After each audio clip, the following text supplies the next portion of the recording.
Magandang umaga, magandang hapon, magandang like follow pa sa ating ulit lang sa Facebook group.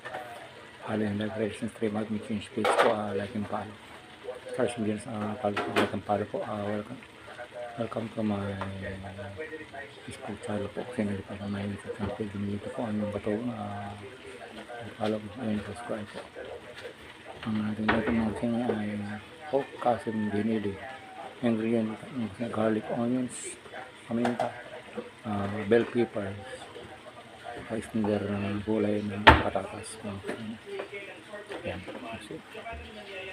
Maraming salt lang ang ating tinimpla niyan mga kasi.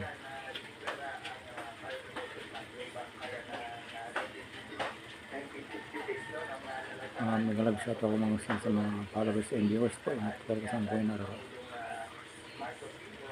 So, declaring that month of March ay magiging part of the month na sa pagsimula ko ng 1957. Siguro mga panahon na yun ay talagang naramdaman na rin na magiging sa yung March ay transitioning from the old season to one season.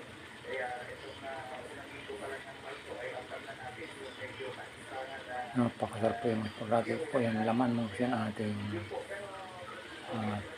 pagkas ng giniling po. Walang taba.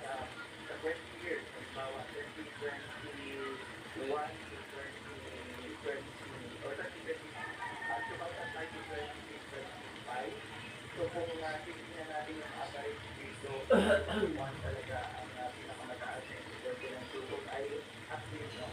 So yan yung pinakamainit na dito talaga sa ating in relation to the fire incident, no? So 2014 ang halos average ng incident tuwing April. At pangalawa lang yung March, no? Nasa 1,889 at ang pinakamababa nga ay April, September, no?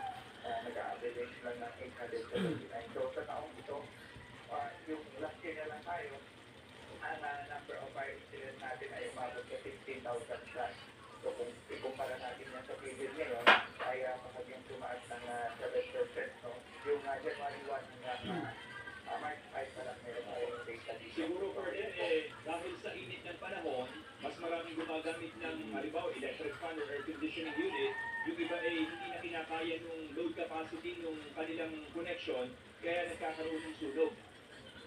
Exactly po. No? Dahil sa sobrang init ng panahon, hindi lamang electric fan, yung mga sabay-sabay pang paggamit ng mga ginagamit